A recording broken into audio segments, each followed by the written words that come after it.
Who is this guy? Mataray na tanong ng anak ni Tatang. He's Silo Salvante, anak. Siya ang nagdala dito sa akin kanina. Paliwanag ni Tatang. Tumaas ang kilay nito. Is he nice? Oo naman, mabait siya, anak. Mukhang hindi. Tiningnan siya ng dalaga mula ulo hanggang paa. Mukha siya magnanakaw na ang habol ay pera lang. Paratang panita sa kanya. No, he's not like that, Freya. Pagtatanggol naman ni Tatang sa kanya. Pero yan ang tingin ko sa kanya, Dad. Patutsada nito.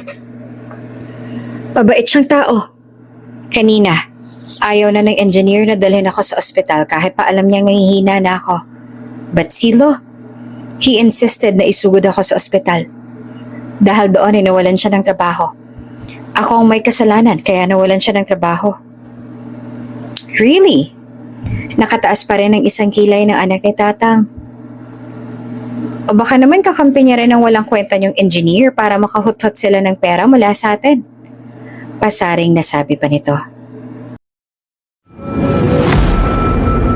Kung bago ka pa lang sa channel na ito, Ate Jane TV, huwag kalimutang pindutin ang notification bell and subscribe button. Sana po hindi naman malaking abala sa inyo ang pagpindot ng subscribe button dahil ang kapalit po nito ay ang pagsuporta para makapag-produce ng mga libreng stories sa mga channels ni Ate Jane. Maraming salamat! Binuhat ni Silo ang 2 sako ng semento upang dalhin sa mga naghahalo. Kahit na mabigat ang kanyang dala, hindi niya ito alintana at nagawa pa niyang makipagkwentuhan sa kanyang mga kasamahan sa trabaho.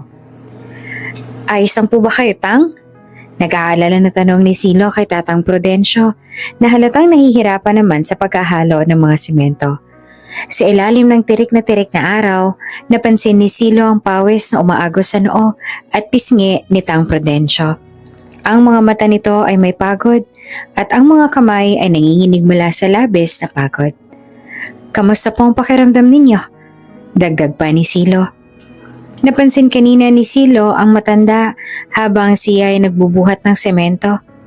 Nang maibigay niya sa kanyang mga kasamang 2 semento, agad siyang lumapit kay Tatang Prudencio upang masiguro na maayos ang ito.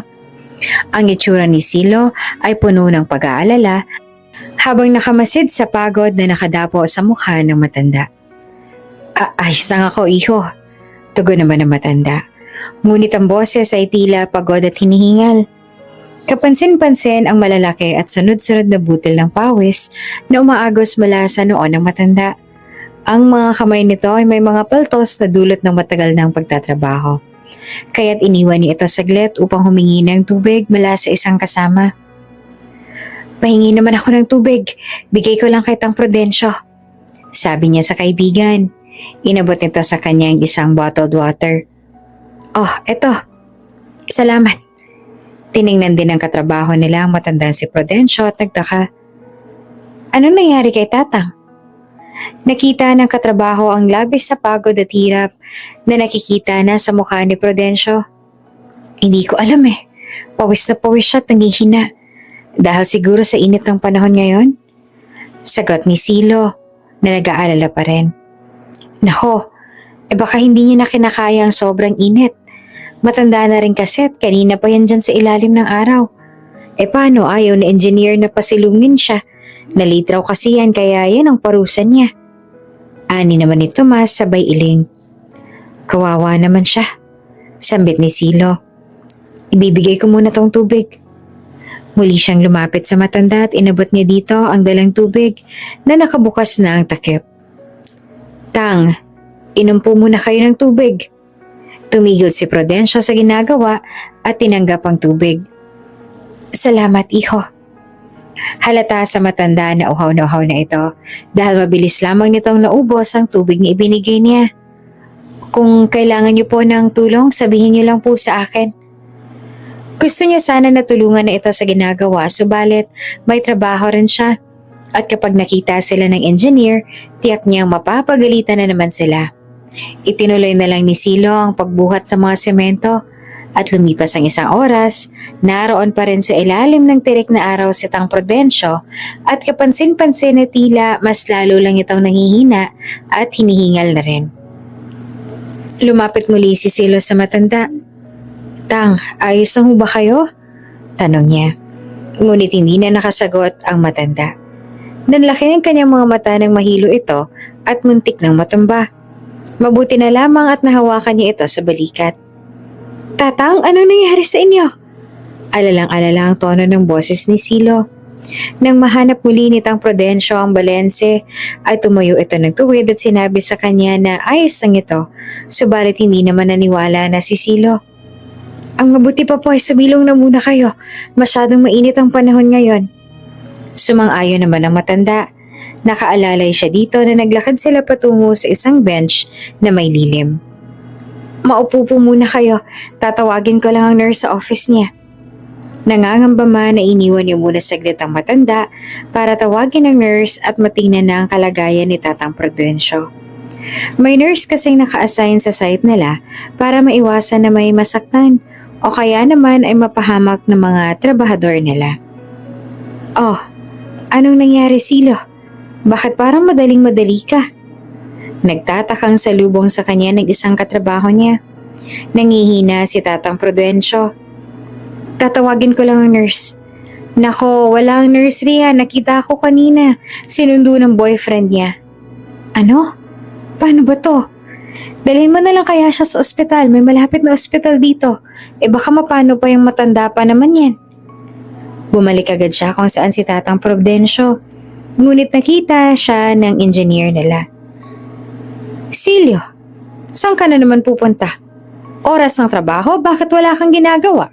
"Engineer, dadalhin ko po sana sa ospital si Tang Prudencio." Tugon niya. "Why? What happened?" tanong ng engineer. "Nangihina po kasi siya dahil sa init ng panahon. Kanina pa po kasi siya nakabilad sa araw, baka mapano siya." Usal niya. "Hayaan mo siya. Bumalik ka sa trabaho mo. Marami tayong kailangan na matapos ngayong araw. May sinusunod tayo na deadline sa bawat gawain natin dito." Malamig na tura nito. Pero, hayaan mo na ang matandang yon. Nagdadrama lang siya. Nagawa niya na yan noon. Isa pa kasalanan niya naman kung bakit nakabilad lang siya sa ilalim ng araw buong maghapon.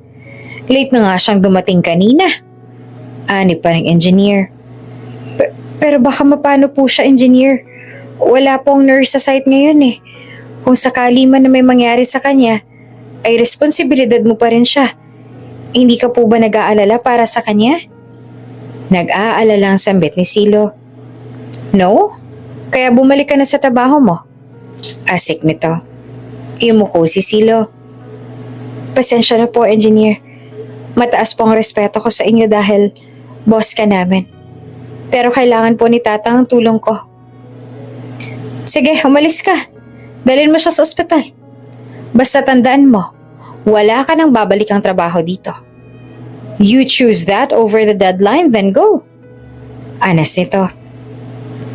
Hindi naman kumilos si Silo.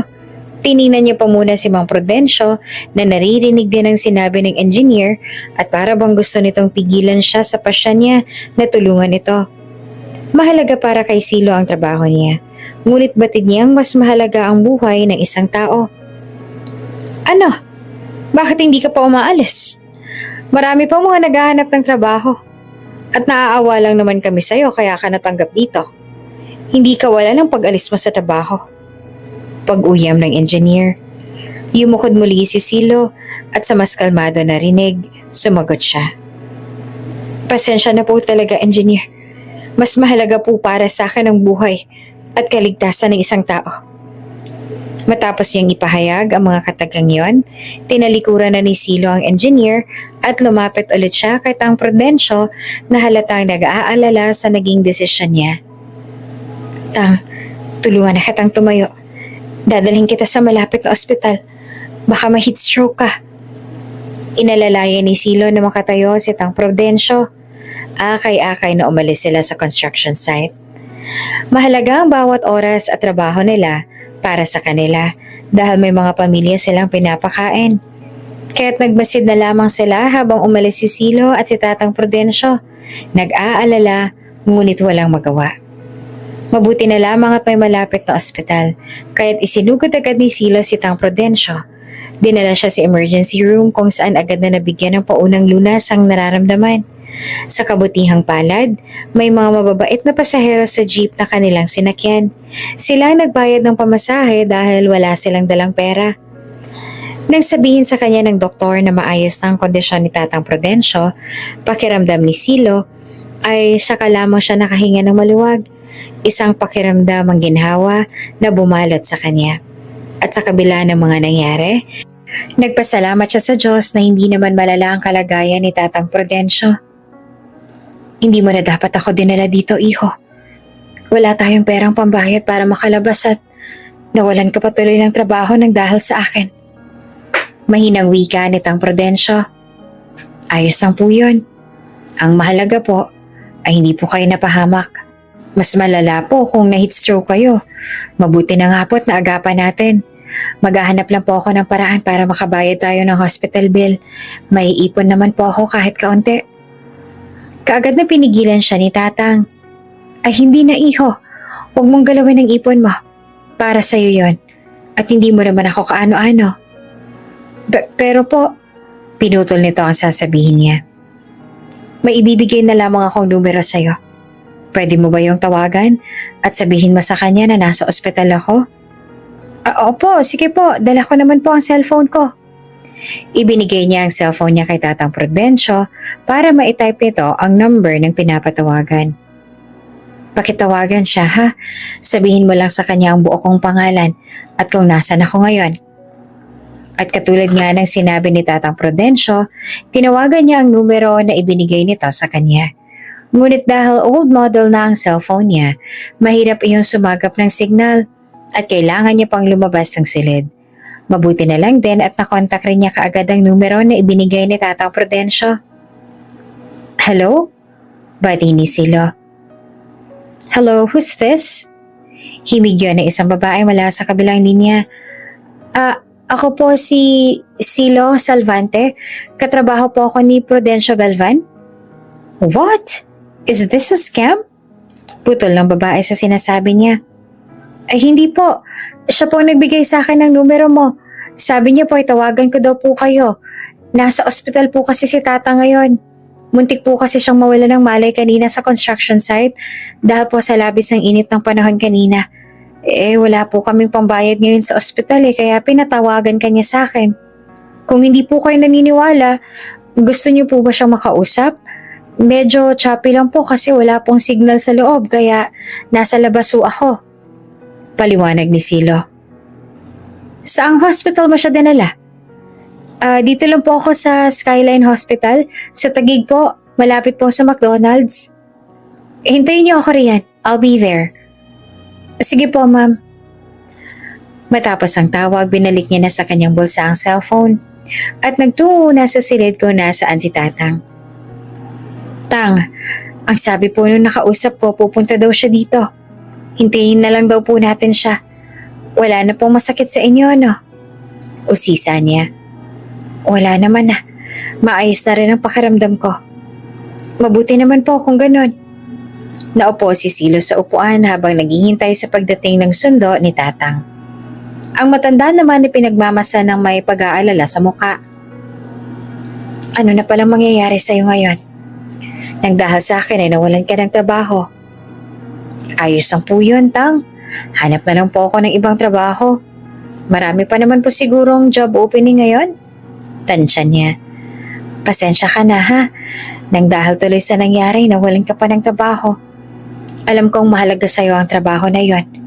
Sabit ni Tatang. Nako, ayos lang po yun. Huwag niyo pong isipin yon. Pakli niya. Makalipas ang mahigit kumulang 1 oras ay may kumatok na sa pinto ng silid kung kaya kaagad siyang tumayo para pagbuksan ng pinto ang nasa labas. Pagkabukas niya, isang magandang babae na nakasuot ng corporate suit ang tumambad sa kanya. Hazel brown ang kulay ng mga mata ng babae at nakapusod ang buhok nito. Magandang araw po. Magalang na bati ni Silo sa babae. Magandang araw. I'm Yasmin. Ikaw bang tumawag sa akin kanina? Tumango si Silo. Opo. Where's Don Prudencio? Nandito po siya sa loob. Tugon ni Silo at binuksan ng malaking pinto para makapasok sa loob ang babae. Pagkakita ni Yasmin kay Tatang, kaagad itong lumapit at punong-puno ng pag-aalala ang itsura na nagtanong. Don Prudencio, ano nangyari sa inyo? Miss Sebastian, pasensya na ako na abala kita. Don Prudencio, bakit naman po kayo tumakas at nagtrabaho na naman? Hindi po ba't ayaw ni Ma'am Freya na nagtatrabaho pa kayo? Naiinip ako sa bahay. Dahilan ni Tatang. I called Ma'am Freya. On the way na rin daw po siya. Bakit mo pa ba siya inabala? Alam mo naman yung anak kong yun, diba? Tsaka kung magagalit na naman yun sa akin. Kung hindi po natin sasabihin sa kanya, tsak po ako na lalo siyang magagalit. Ganting wika naman ni Yasmin. Hindi iniintindi ni Silo ang pag-uusap ng dalawa dahil personal matter iyon. Tiningnan niya ang oras ng cellphone niya at naisip na kailangan niya na pang kunin ang mga gamit na niiwan sa construction site dahil wala naman na siyang babalik ang trabaho.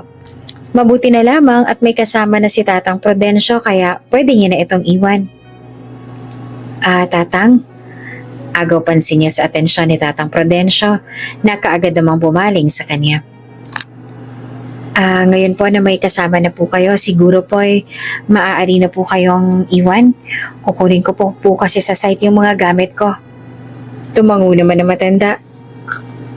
Mamaya na, iho. Papunta na rin daw ang anak ko. Mas mabuting makilala niya kung sino ang taong tumulong sa akin.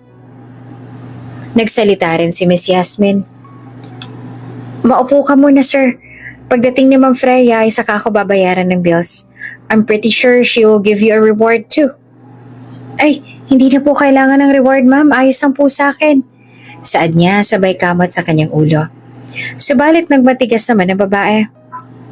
Have a seat, Mr. Silo Silvante. Alanganin man ay sumunod na lang si Silo. Opo.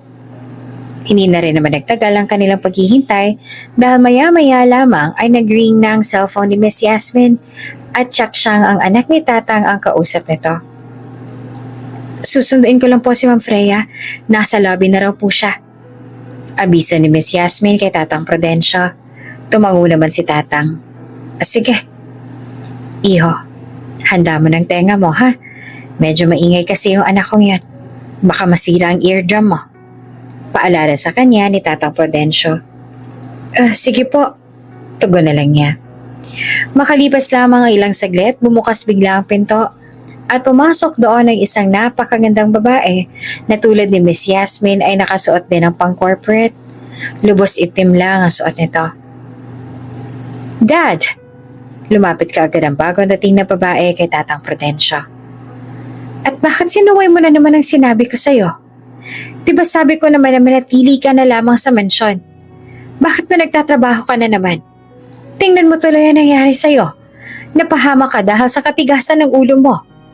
Dad naman Hindi mawari kung galit ba o nag-aalala ba ang tono ng boses ng babae. I'm sorry anak. Nahihiya na kasi ako sa'yo kaya gusto ko rin sanang kumita ng sarili kong pera. Ikaw na lang ang palaging nagtatrabaho para sa atin. Ako ang ama mo. At responsibilidad kita kaya ako dapat na nagtatrabaho at hindi ikaw. So, Dad, it doesn't matter kung ako nagtatrabaho for us. I am making millions in a week. Hindi mo kailangan na ibuwis ang buhay mo para lang kumita ng pera na kayang-kaya ko namang kitain kahit pa nakaupo lang ako at walang ginagawa. Huminga ng malalim si Tatang. I'm sorry anak. Huwag ka na masyadong magalit sa akin. Kumalma ng bahagya ang dalaga. Basta, huwag mo nang uulit-ulitin yun, Dad. Kapag sinabi ko na hindi ka na pwede magtrabaho at magstay ka na lang sa bahay, please sundin yun naman ang sinasabi ko. I promise, hindi ko na uulitin to. Bumaling ang tingin ng anak ni Tatang Prudencio kay Silo na noon man ay nakatayo na at hindi na malaman kung ano ang nangyayari. And who is this guy? Mataray na tanong ng anak ni Tatang. Is Silo Silvante anak. Siya ang nagdala dito sa akin kanina. Paliwanag ni Tatang. Tumaas ang kilay nito. Is he nice? Oo naman, mabait siya anak. Mukha namang hindi. Tiningnan siya ng dalaga mula ulo hanggang paa. Mukha siyang magnanakaw na ang habol lang sa atin ay pera. Paratang pa nito sa kanya. No, he's not like that, Freya. Pagtatanggol naman ni Tatang sa kanya. Pero yan nga ang tingin ko sa kanya, Dad. Patutsada nito. Mabait siyang tao. Kanina, ayaw ng engineer na dalhin ako sa ospital kahit pa alam niyang nangihina na ako. But Silo, he insisted na isugod ako sa ospital. At dahil doon ay nawalan siya ng trabaho. Ako ang may kasalanan kaya nawalan siya ng trabaho. Really? Nakataas pa rin ng isang kilay ng anak ni Tatang. O baka naman kakampi niya rin ng walang kwenta yung engineer para makahuthut sila ng pera mula sa atin. Pasaring nasabi nito. Hindi na natiis ni Silo ang pang-aalipos na sa kanya ng anak ni Tatang kung kaya pinabulaanan niya ng mga sinabi nito. Mawalang galang na po, ma'am. Pero hindi po ako tulad ng iniisip ninyo. Mabuting tao po ako. At wala rin po akong plano na hututan kayo ng pera dahil lang sa mayaman kayo. Hindi ko po ugali ang manloko ng kapwa. Ang mabuti pa po ay aalis na lang ako. May iba pa po kasi akong kailangan gawin. Silo, hindi na natapos si Tatang ang sasabihin dahil binalingan niya ito ng tingin. Tang, una na po ako sa inyo. Sandali lang. Subalit hindi niya na pinakinggan ang tawag ni Tatang Prudencio at tuluyan na siyang lumabas ng pinto. Anak, bakit mo naman sinabi ang lahat ng yun kay Silo? Wika ni Prudencio sa anak na para bang hindi mo lang iniisip kung ano ang mga sinabi kanina. Ano pa bang mali ron, Dad? Nagsasabi lang naman ako ng totoo. Iyon ang unang tingin ko sa kanya. And what's wrong with that? At saka, kung hindi naman iyon ang intensyon niya, bakit umalis siya kaagad? Bakit hindi niya muna in-explain ang sarili niya sa akin hanggang sa maniwala ako na nagsasabi siya ng totoo? I would even think about rewarding him if he took the time to explain himself. Kaso umalis siya kaagad, which means, totoo ang sinabi ko. Dahilan ni Freya sa ama. Hindi siya ganong tao, anak, okay? Kilala ko siya. At alam ko kung gaanong kabait ang batang yon. At malayong-malayo siya sa iniisip mo. Dad, Freya, hindi ka dapat nang huhusgan ng tao na hindi mo pa naman lubusang nakikilala. You hurt his feelings. And that's the reason why he decided to leave. You know what, Dad? Huwag mong ibaling sa kanyang usapan, okay? You're only using that as an excuse para hindi ko maisip kung anong ginawa mo. Nalagay sa panganib ang kalusugan mo because of your rockhead. Si Silo naman ay bumalik sa construction site para makuha ang mga gamit niya. Nag-aalala na nagtanong sa kanya ang iba niyang katrabaho kung kamusta na nga ba ang lagay ni Tatang Prudencio. At ang iba naman ay humingi ng pasensya sa kanya na hindi sila nito natulungan kanina. Tunay nga ang sinabi sa kanya ng engineer kanina. Wala na talaga siyang trabaho na babalikan. Ibinigay na nito sa kanya ang sahod para sa 1 linggo na nagtatrabaho siya.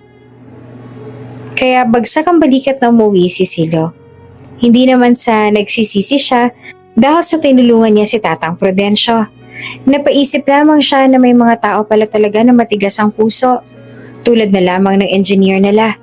Hindi mo lang ito nakadama ng awa para kay Tatang Prudencio at sa halip ay 2 pa silang nawalan ng trabaho. Ganyan talaga ang buhay, anak. Kahit lumaban ka ng patas, kahit kailan, ay hindi magiging patas sa iyo ang mundo. Sabi sa kanya ng kanyang ina. Pinapalakas ito ang loob niya dahil umuwi siya kanina na bagsak ang balikat at halata ang lungkot sa mga mata. Hayaan niyo na lang po yun, kuya. Makakahanap ka pa ng ibang trabaho. Bukas ay magsisimba ako. Ipagpipray ko po na makahanap na kaagad kayo ng trabaho para hindi ka na maging malungkot. Ay naman ang nakababata niyang kapatid na si Chi. Ngumiti naman si Silo sa kanyang ina at kapatid. Mabuti na lamang at kasama niya sa buhay ang mama at nakababata niyang kapatid. Sa kabila ng lungkot niya ay gumagaan yon ng dahil sa kanila. Silang 3 na lamang magkasama sa buhay. Ang pangalawa niya kasing kapatid ay may sarili ng pamilya at malayo na sa kanila.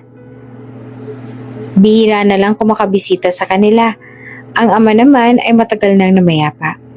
Isang magbabalot ang kanyang ama noon.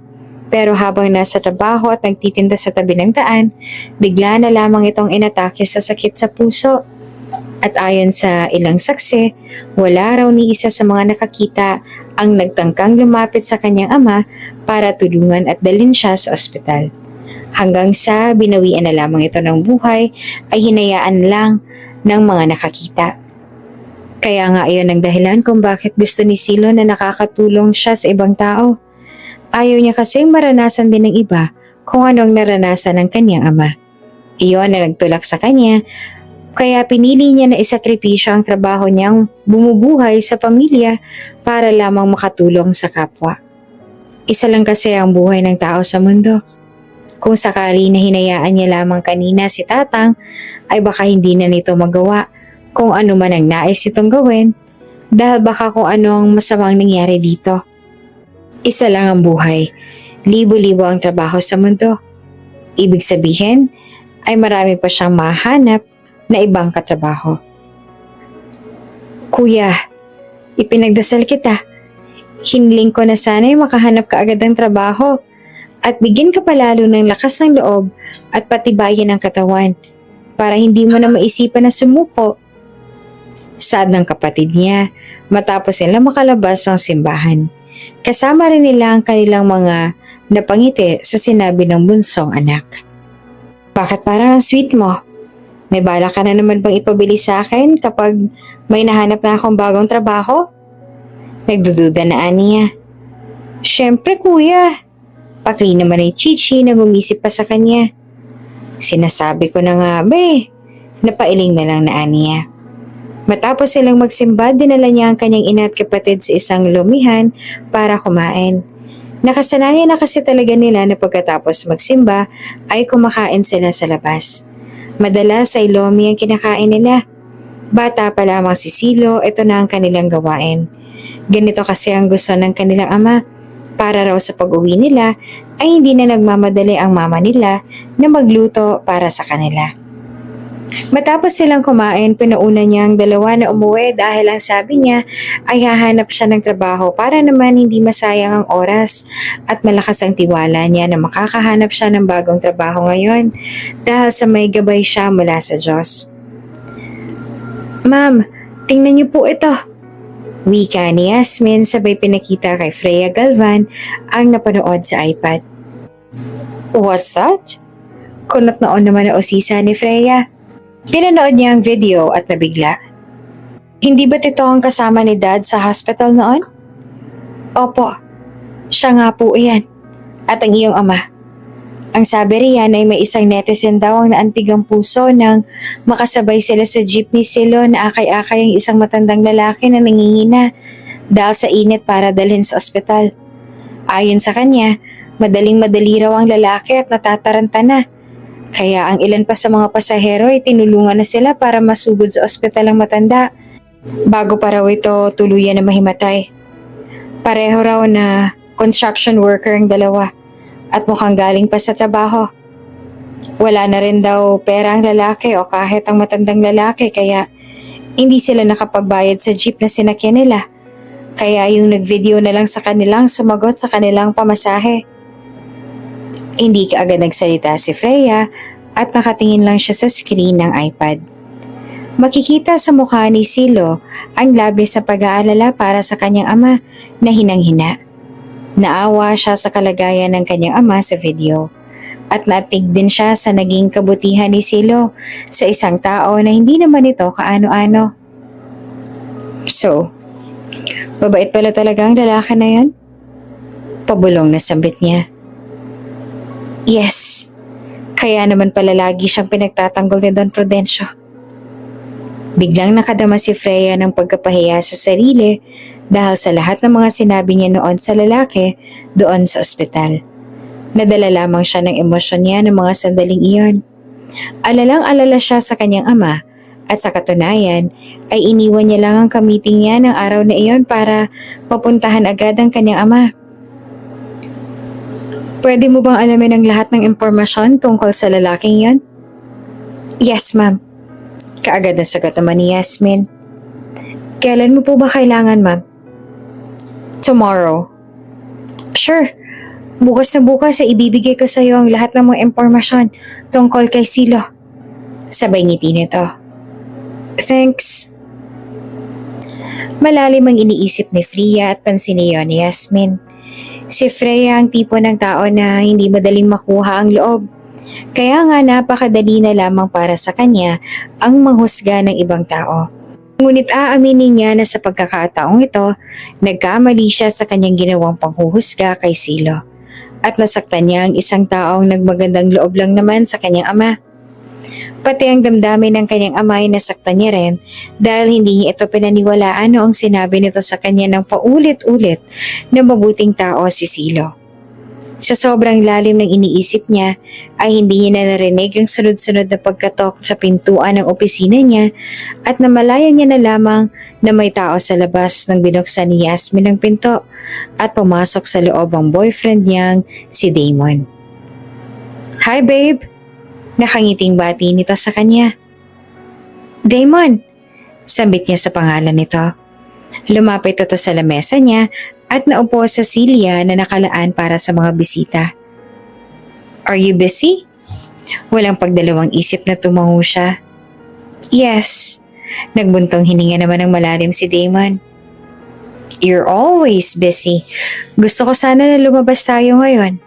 You know? Marami pa akong kailangan gawin eh. Ikaw na lang muna. Sabit niyang muli. Wala ka na ba talagang time sa akin? Anyway, nagtatampo na sa ni Damon. No, Damon. Kung meron man akong free time ngayong araw, papayag ako na sumama sa'yo para sa date na sinasabi mo, right? But I didn't. Ibig sabihin ay busy ako. Wala akong oras. Padarag niyang wika. Here always. Look, Damon, babe. Alam kong na-frustrate ka na dahil lagi na lang akong busy. But please try to understand na may mahalaga akong trabaho. Marami akong kailangan na gawin at may malaki akong responsibility. Kung wala ka na ibang sasabihin, ibababa ko na ang tawag. Marami pa akong kailangan gawin. Sumamo pero inis na wika nito. Si Yasmin naman na narinig ang lahat ng sinabi ng boss niya ay napailing na lamang at natawa sa isipan.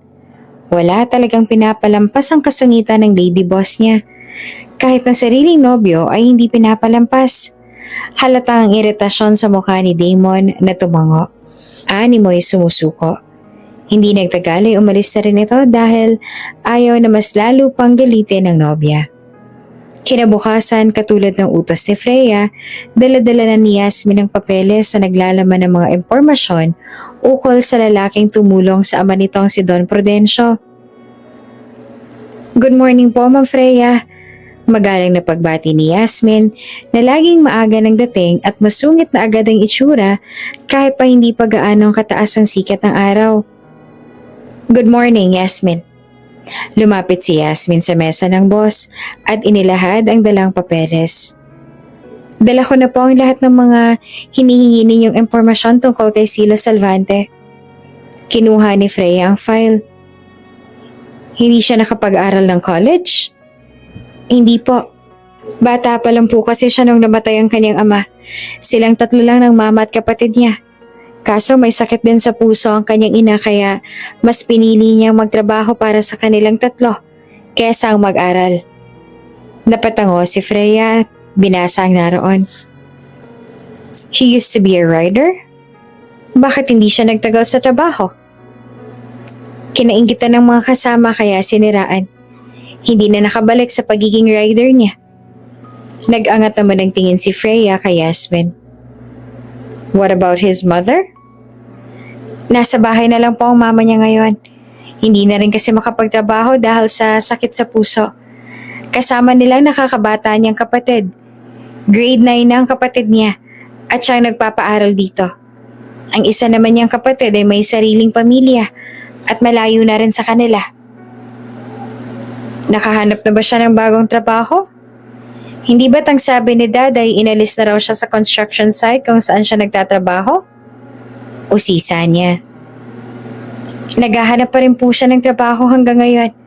Subalit sa tingin ko, may posibilidad na matanggap siya bilang waiter sa isang restaurant na inaplayan niya.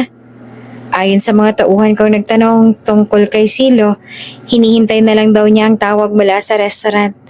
Mukhang nagustuhan daw yata ng manager ang mga sagot niya sa interview kaya malaking tsansa na matanggap siya doon.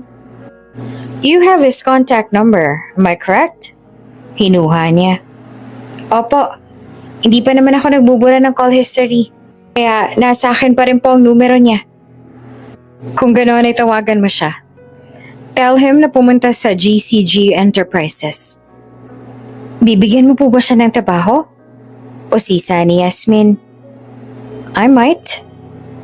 At tulad nga ng utos ni Freya, agad na tinawagan ni Yasmin si Silo para sabihin na pinapupunta ito sa kumpanya. Takang-taka si Silo kung anong dahilan at bakit biglang nagpa siyang anak ni Tatang Prudencio na makipagkita at makausap siya.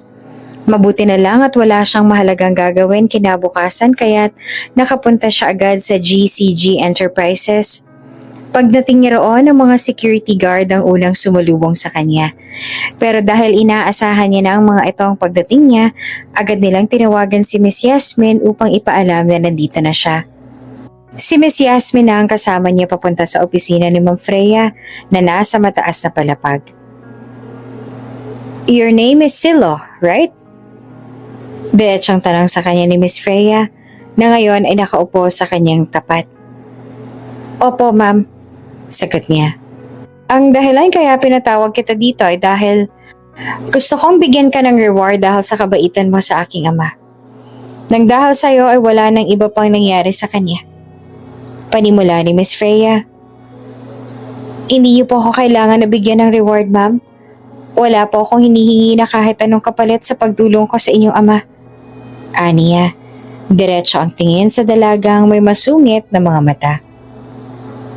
Kung iyon lang po ang dahilan kaya ninyo ako pinapunta dito, aalis na po ako. Hindi ko po matatanggap ang kung ano man na ibibigay mo bilang reward. Tatayo na sana siya, ngunit muli itong nagsalita para pigilan siya. No, stay seated. Kung kaya'y sinunod niya ito at nagtatanong ang mga mata na nakatingin dito. Tell me more about yourself. Maotoridad na wika nito. Po? Tell me something about yourself. Kailangan ko pa bang i-translate sa Tagalog kung anong sinabi ko sa'yo? Padarag nitong wika. Hindi na po ma'am, naiintindihan ko naman. Mabilis na tugon niya. Then what are you waiting for? Pasensya na po. Paghingi niya ng dispensa dito. 26 na po ang edad ko. Panganay ako at may 2 kapatid ang sumunod sa akin. May pamilya na rin at ang bunso naman ay kasama namin ni mama sa bahay. Breadwinner po ako at wala po akong natapos pero ang pangarap ko po ay ang mapagtapos sa pag-aaral ang bunso kong kapatid. Tumango si Miss Freya. Are you single? Taken or whatever? Single po, ma'am. Mapagkakatiwalaan ka naman namin, hindi ba? Mapang-usisa niyang saad. Opo naman po, ma'am. May nahanap ka na bang trabaho matapos mong ma-fire sa trabaho mo? Wala pa po, ma'am. Naghahanap pa po ako. Tumuwid sa pagkakaupo si Miss Freya. Bibigyan kita ng trabaho. Po? Nabigla niyang saad. Dahil ayaw mo namang tanggapin ang reward na ibinibigay ko sana sa'yo bilang pasasalamat sa pagtulong mo sa aking ama, bibigyan na lang kita ng trabaho. Ang perang kikitain mo hindi ko ibibigay dahil pagpapaguran mo naman yan. Talaga po, maraming salamat po. Tiyak na matutuwa si mama at ang kapatid ko kapag nalaman niya nila. Nakangiting sambit niya. Ngunit dahil wala pang ibang available na position sa kumpanya, gagawin na lang kitang errand boy. Ibig sabihin, anumang iutos ko sa'yo, ay kailangan mong sundin. Magsisimula ang sahod mo sa 40,000 pesos. Minimum wage ito. Pero wala nang bawas. Buo mong matatanggap sa katapusan ng bawat buwan. Ang kumpanya ng maghuhulog sa SSS, Pag-ibig, PhilHealth, Insurance at iba pang mga kinakailangang hulugan, kabilang na ang tax. Minimum ang 40,000 pero kung magugustuhan ko ang trabaho mo, maaari pang tumaas ang sahod mo. So, tinatanggap mo ba ang alokong trabaho? Kaagad siyang tumugon. Aba, opo ma'am. Malaking bagay po yan para sa pamilya ko. Napatango naman si Miss Freya na para bang nagustuhan ang sagot niya. Kung ganon, bukas sa bukas ay makakapagsimula ka na sa trabaho mo dito. Ayoko na malate ka bukas. Kahit ako pa mismo ang nag-alok sa'yo ng trabaho. Kung hindi ko gusto ang performance mo, maaari pa rin kitang alisin sa posisyon mo. Nakangiti pa rin siya na tumango. Naiintindihan ko po, ma'am. Hindi po ako malilate bukas. Para kay Silo, mas mabuti na ito kaysa ibigay lang sa kanya ang pera. Mas gusto niya kasing paghirapan ng salaping ipapakain sa pamilya niya. Ayaw niya na galing ng ito sa mga bigay. Sa panahon ngayon, hindi madaling kitain ang pera. Sino ba naman siya para tumanggap ng salapi na mula sa pinaghirapan ng ibang tao? Katulad nga ng sinabi ni Miss Freya, kinabukasan ay agad siyang nag-umpisa sa kanyang bagong trabaho. At dahil baguhan siya sa corporate world, nangangapa siya sa mga dapat niyang gawin. Lalo na't maraming pinag-uutos si Miss Freya.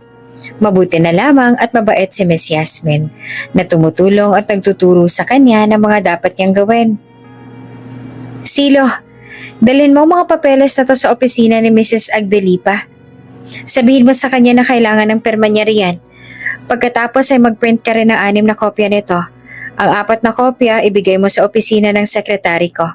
Ang 2 para sa chairwoman at ang orihinal ay ibalik mo sa akin. Mabilis na kinuha ni Silo ang mga papeles na tinutukoy ni Miss Freya. Sa tabi ng printing machine may mga babaeng empleyado ang lumapit sa kanya. Hindi naman sa pagmamayabang pero gwapo si Silo. Matangos ang kanyang ilong, mapula ang labi at matalas ang tabas ng kanyang panga. Ang mas nakakadagdag sa kanyang appeal ay ang mga nangungusap niyang mata at ang moreno niyang balat. Kaya't pagdating niya pa lang sa GCG, naging office crush kaagad siya ng karamihan. Oops! May break muna. Gusto mo bang ma-shoutout dito sa channel ni Ate Jane? Mag-comment lang ng lesson you learned from the latest story uploaded. Dahil pipili kami ng isang best comment of the day para i-shoutout sa susunod na upload. Kaya huwag kalimutang mag-iwan ng lesson you learned after you watch this video. Maraming salamat! Shoutout nga pala kay Emily's Vlog. At ang sabi niya, saludo ako sa matatapang na kapulisan na katulad ni William. At sana ay marami pang katulad nila na mapagkakatiwalaan nating alagad ng batas na handang magbuwis ng buhay para sa bayan. Shoutout rin kay Mariza Belda. Ang sabi niya naman, kalat sa buong mundo ang tiwaling pulis. Sa Pilipinas, nakakawala ng tiwala pero sa 10 masama, may 2 pa ring matino dyan at nagsiservisyo ng matino. Kaya ang kasamaan hindi pa rin nagtatagal at sana huwag tularan. Ang matinong kagaya ni William ay isang huwaran at pinagpapala. Salamat sa pakikinig. Hanggang sa muli. Silo, gusto mo ba na ako na lang ang magdala niyan sa opisina ni Miss Yasmin? Tanong sa kanya ng babae. Ay hindi na miss, ako na. Baka may iba ka pang mahalagang kailangan gawin. Tugon niya sa mabait na tono. Ah, wala naman akong kailangan gawin. Wika pa ng babae. Ako na lang magdadala kay Miss Yasmin. Ayaw rin kasi ni Miss Freya na ibang gagawa ng trabaho ko. May munting ngiti pa rin sa kanyang labi. Nadaanan ni Freya ang errand boy niya at ang mga kababaihan na lumalapit dito. Napahinto siya na ilang sandali at kaagad na nagsalubong ang kanyang kilay sa nasaksihan. Pagkatapos ay napailing siya at nagpatuloy sa paglalakad pabalik sa opisina niya. Napapansin mo rin ba, Yasmin? Ang dami ng mga empleyadong may gusto na gawin ang trabaho ni Silo. Ang iba sa kanila ay palagi nang nakasunod sa kanya. Seryoso na sabi niya sa secretary. Ay hindi po maiiwasan yun, ma'am. Hindi naman natin maitatanggi na gwapo talaga si Silo at kakaibang karisma na taglay niya. Aba hindi na nakakagulat na marami sa mga empleyadong nahuhumaling sa kanya, no? Mabuti na nga lamang at hindi siya mapagsamantala at hindi siya pumapayag na gawin nila ang trabaho niya. Tingin mo ba'y kailangan ko nang ilabas ang bagong panukala na nagbabawal sa kanila na gawin ang trabaho ng ibang empleyado? Seryoso pa rin na tanong niya. Ay, hindi na po siguro kailangan yun, ma'am. Binabantayan ko naman pong performance ni Silo. And I can say na hindi siya tamad at may respeto rin siya sa mga katrabaho niya kaya for sure, hindi niya ipapagawa sa iba ang trabaho niya. Hindi madaling maging boss si Freya. Iyon ang masasabi ni Silo. Marami itong mga alintuntunin na kailangan niyang sundin at gusto nito na laging perpekto ang trabaho. Pero dahil sanay na si Silo sa ganitong klaseng boss, hindi na bago sa kanya ang mga ganitong bagay. Kasalukuyang naglilinis si Silo sa loob ng opisina ni Miss Freya dahil iyon ang utos nito sa kanya bago ito umalis. Nang may kumatok sa pinto, tumigil siya sa kanyang ginagawa at lumapit upang buksan ito. Nagulat ang lalaking nasa labas nang makita siya. At agad na nagsalubong ang kilay nito. Halatang hindi natutuwa na makita siya. Sino ka? May galit na tinig nitong usal. Silo po ang pangalan ko, sir. Ano ginagawa mo dito sa office ng girlfriend ko? Nakasimangot nitong usisa. Girlfriend mo po ba si Ma'am Freya? Nagulat na aniya. Yes? Saad nito. Yumukod ka agad siya sa harapan nito. Magandang umaga po, sir. Errand boy po ako ni Ma'am Freya. You're new? Bakas pa rin ang iritasyon sa mukha nito. Opo, sir. Pinasadahan siya nito ng tingin. Kailan ka lang nag-start sa trabaho mo? Noong 1 linggo lang po, sir. My name is Damon. Boyfriend ako ng boss mo. That makes me your boss too. Opo. Pinapasok niya sa loob ng opisina ang boyfriend ng boss niya at hinayaan nitong maupo sa couch. Siya naman ay tinuloy na ang paglilinis at hindi na pinagtuunan ng pansin ang mga mata ni Sir Damon na nakatingin sa kanya. May masamang tingin. Silo, maya-maya ay tinawag siya nito. Bakit po, sir? Sabay tingin niya dito. May I ask, paano ka naging errand boy ng girlfriend ko? Kakilala ko po kasi ang ama ni Miss Freya, si Tatang Prudencio. Noong nakaraang linggo kasi, muntik nang mangyaring hindi inaasahan. Nadala ko siya sa ospital ngunit nawalan ako ng trabaho sa construction site. Kaya't binigyan po ako ni Miss Freya ng trabaho.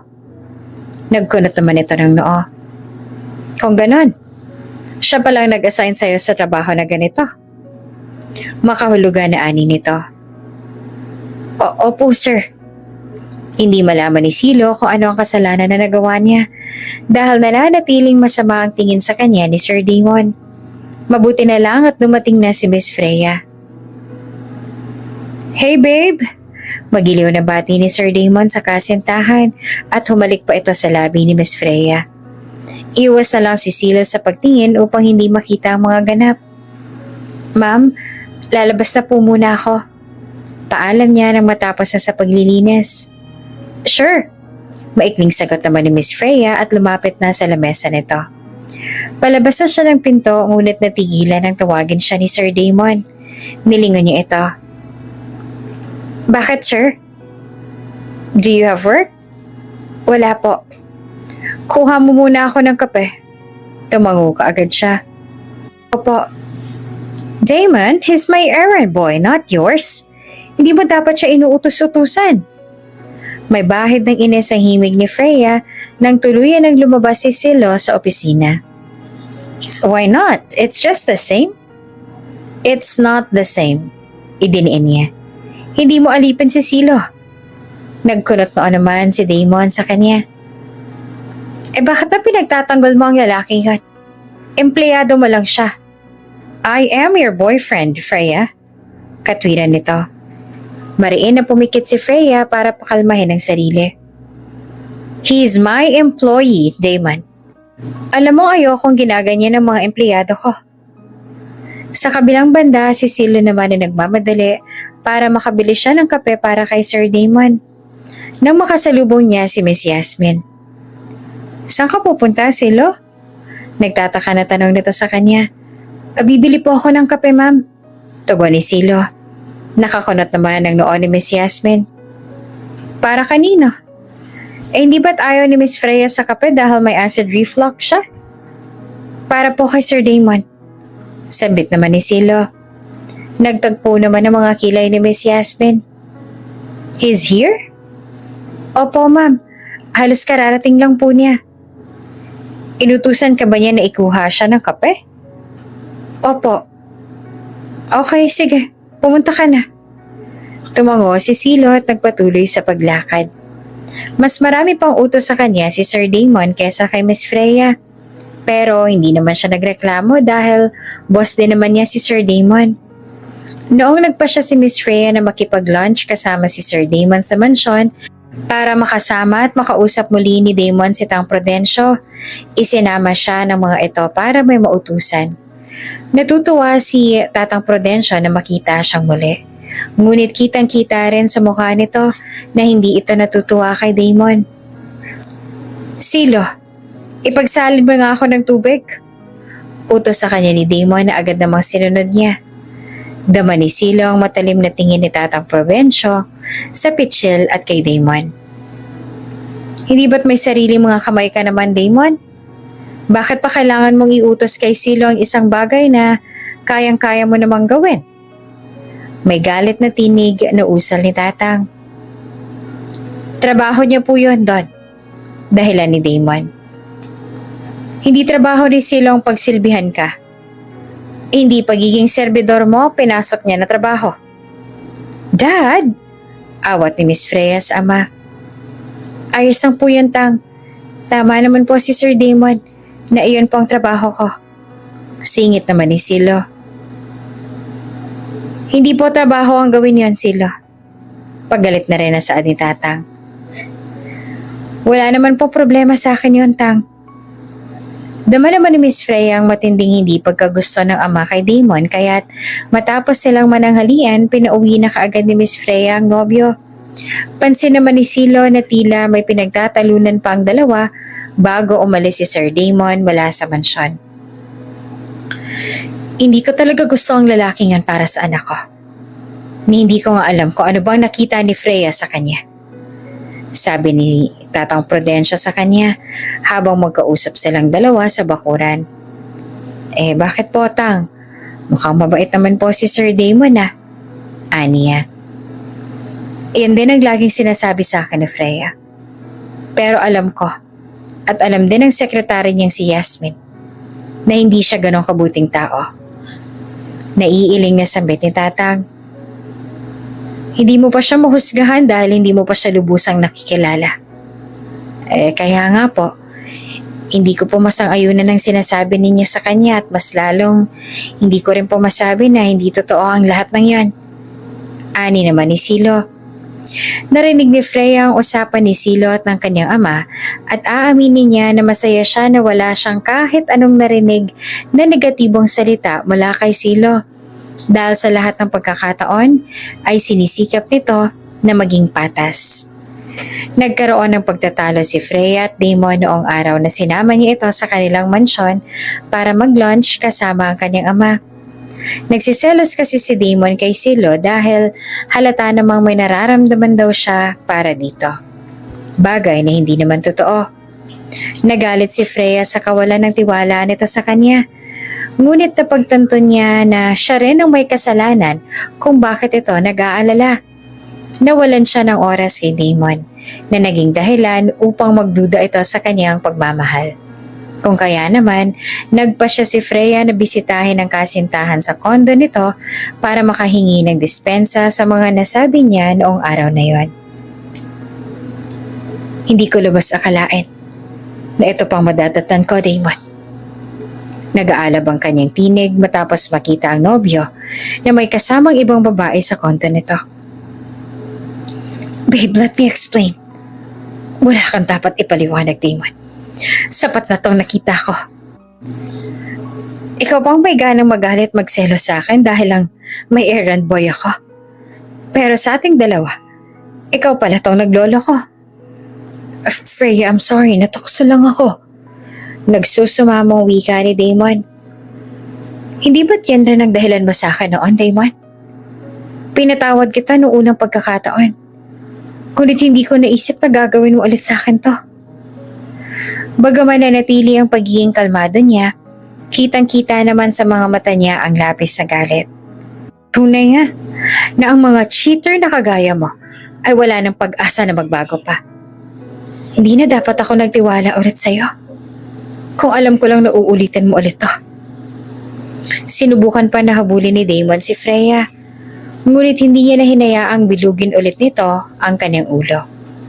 Umiiyak at nasaktan si Freya sa ginawa ni Damon sa kanya. Lalo na't inakala niyang siya na ang lalaki para sa kanya. Pagdating niya sa GCG Enterprises, sa kanya pinahid ang kanyang luha. Nagstay pa siya sa loob ng sasakyan ng ilang sandali hanggang sa kumalma siya. Nang lumabas siya, walang bakas na nasaktan at umiiyak siya kanina. Inakala naman ni Freya na magaling na siyang magtago ng emosyon at tunay niyang nararamdaman. Ngunit nababasa pa rin ni Silo sa mga mata niya kung ano ang tunay.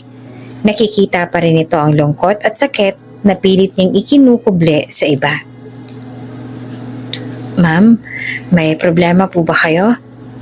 Ang nag-aalala na tanong sa kanya ni Silo habang nasa loob sila ng sasakyan. Kasalukuyan silang pabalik sa kumpanya sakay ng kanyang Mercedes. Matapos makipag-usap si Freya sa mga business tycoons mula sa iba't ibang bahagi ng mundo. Sa katunayan, maaari nang umuwi si Silo dahil dala naman nito ang mga gamit. Ngunit hindi niya alam kung bakit parang balak nitong sumama ulit pabalik sa opisina. No? Bakit mo naman natanong? Balik tanong niya dito. Pansin ko po kasi na malungkot kayo mula pa nung isang araw. Ani Silo. Nagbuntong hininga naman si Freya ng malalim. Ang mga mata ay nasa daan. Actually, may mga bumabagabag sa akin these days. Tulad po ng ano? Sa trabaho niyo po ba? O sisa ni Silo? No, more than that. It's something personal. Nahahalinhan ang pag-aalangan ng timbre ng boses niya. Napuna naman ni Silo ang pag-aalangan ni Miss Freya na para bang hindi pa nito handang sabihin ang bumabagabag kaya nag-alok siya dito. Gusto niyo po bang magsimba? Bumaling ng tingin si Miss Freya kay Silo. Suddenly? Opo. Kapag kasi malungkot ako, o kaya naman ay marami akong problema iniisip, ang ginagawa ko ay magsimba. Sinasabi ko sa Diyos ang lahat ng problema ko. Kung ano man ang mga iniisip ko, at kung anong gusto kong sabihin na hindi ko magawang ipahayag sa iba. Matapos nun, gumagaan ang pakiramdam ko. Baka po kapag nagsimba tayo at nakipag-usap ka sa Diyos, gumaan din ang pakiramdam mo. Sa totoo lang, maliban sa kanyang ama, si Silo ang unang tao na nag-aya sa kanya na magsimba.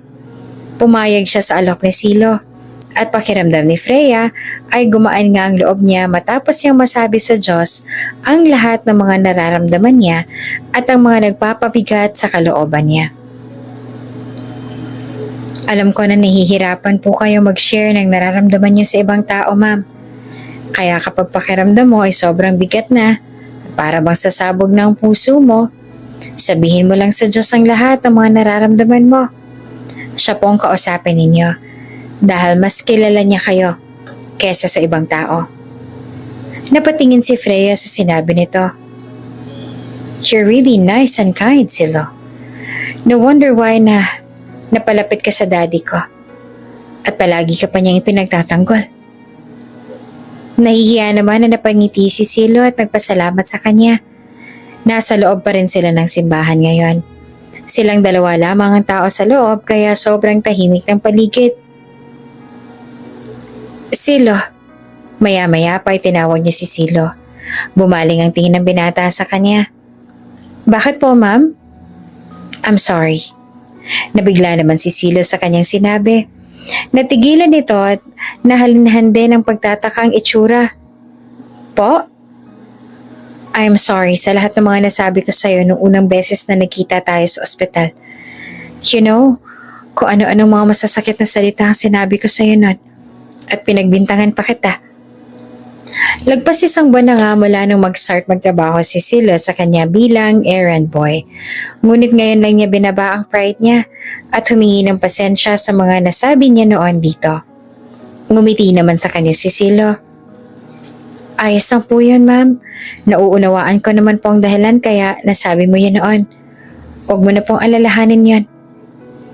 But still I want to apologize and say thank you for saving my father's life.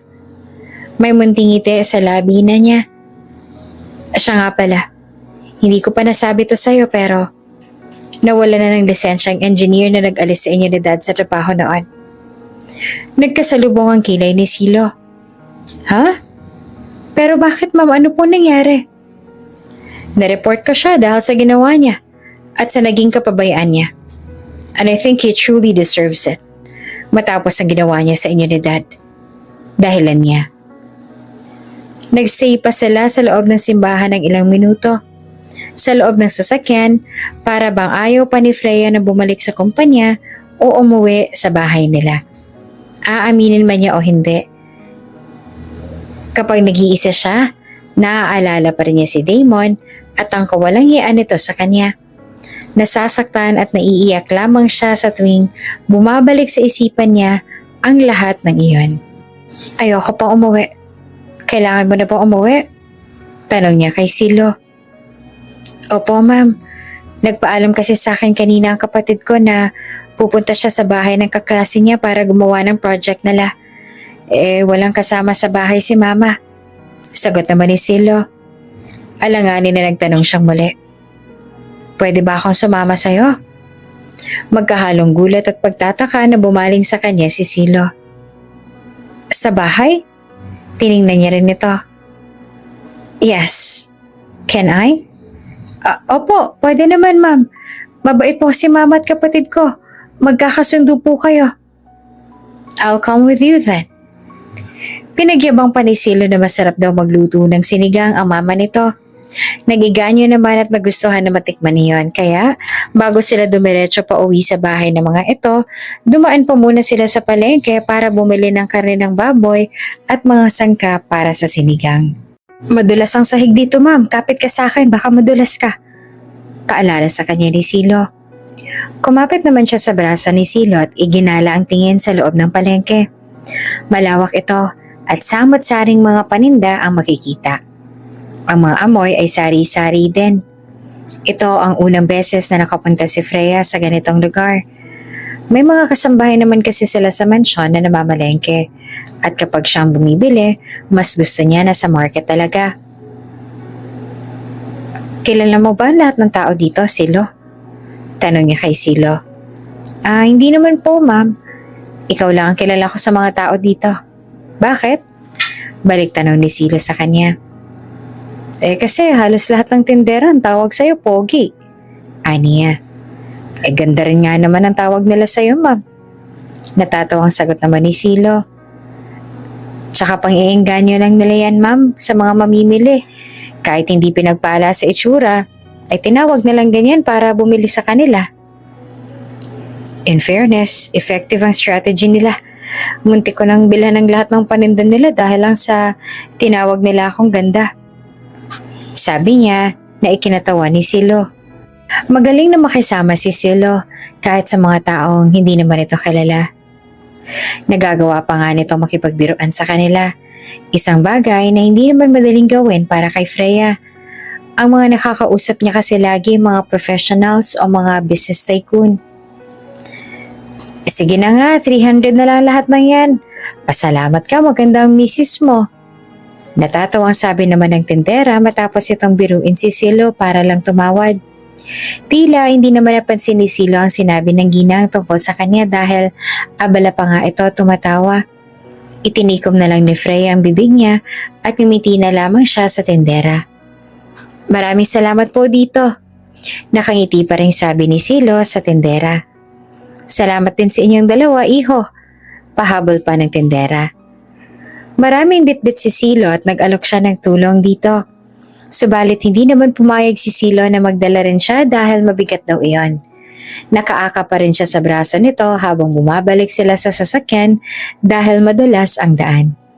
Pagparada pa lamang ng sasakyan niya sa tapat ng bahay ni Silo, lumabas na kaagad sa pinto ang ina ni Silo at ang kapatid na babae.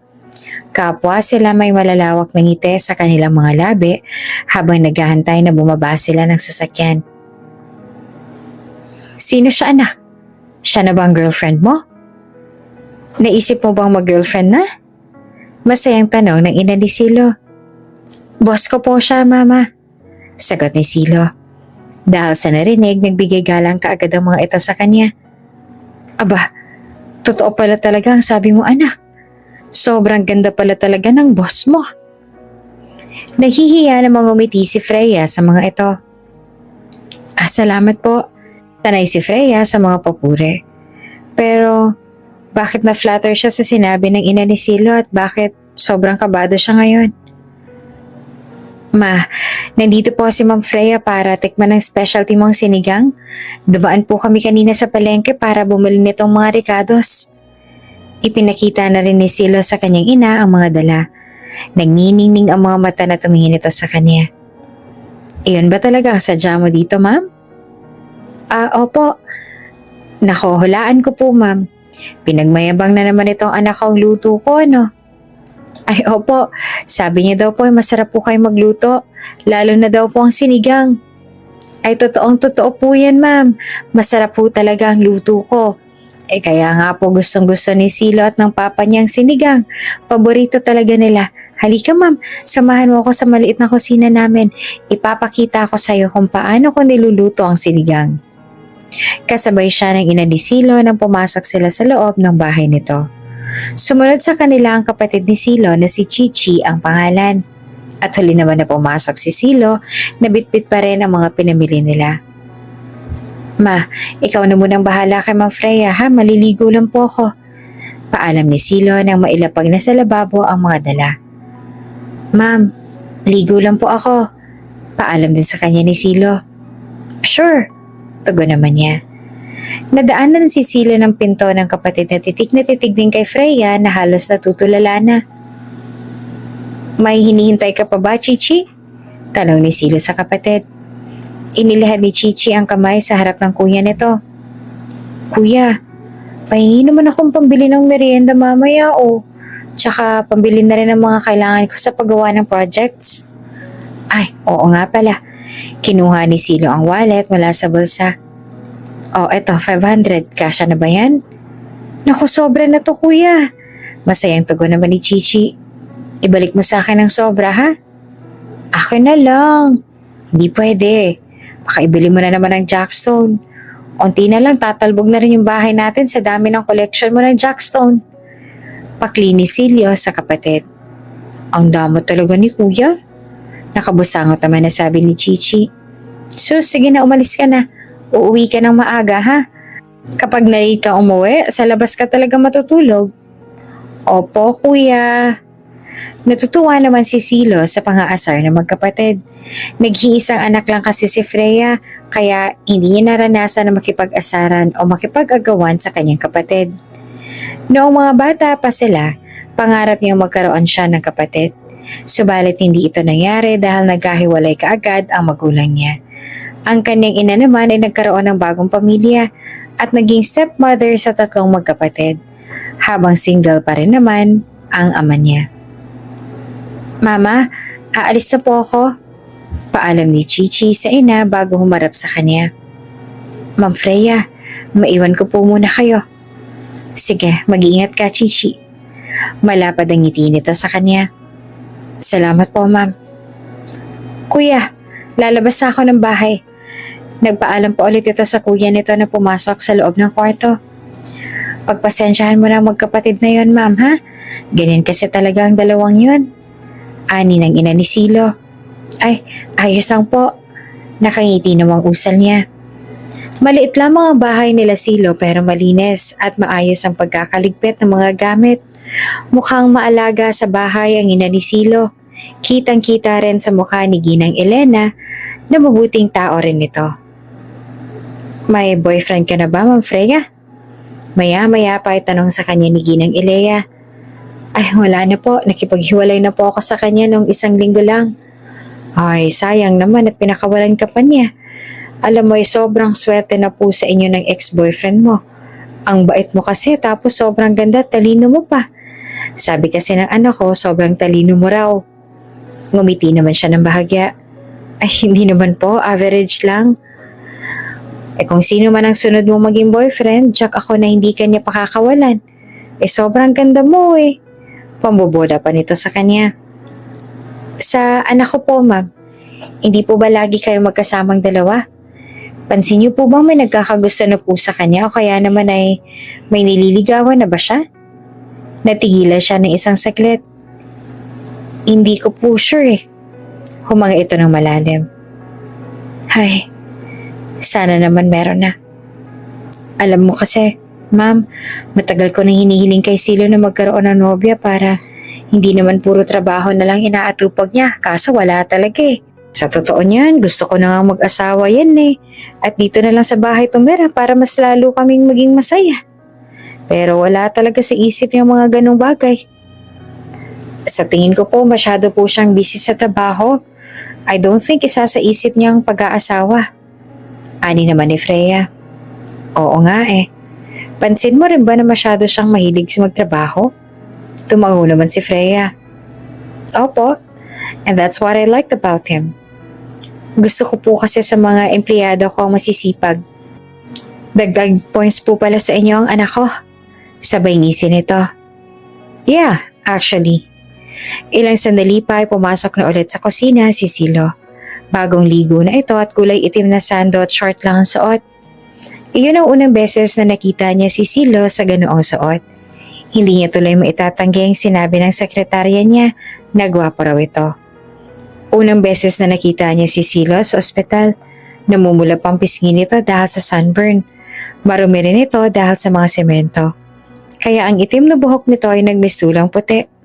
Ngayon na nawala na ang sunburn nito, mas lalong tumingkad ang kagapuhan na taglay nito. Ma, anong may tutulong ko? Tanong ni Silo sa ina. Patapos na ako magluto anak, ihanda mo na lang ang hapagkainan para matikman na ni Ma'am Freya ang specialty ko. Dahil wala rin siyang ginagawa ay tinulungan niya rin si Silo na ayusin ang plato sa hapagkainan. Maupo ka na lang ma'am, ako na pong bahala dito. Pigil sa kanya ni Silo. I'll help. Pagmatigas niya. Pero, come on, payagan mo na akong tumulong. I don't do this often. Aniya. Alanganin man ay tumango si Silo at tinayaan na tulungan niya itong ayusin ang mga plato, kutsara at tinidor sa hapagkainan.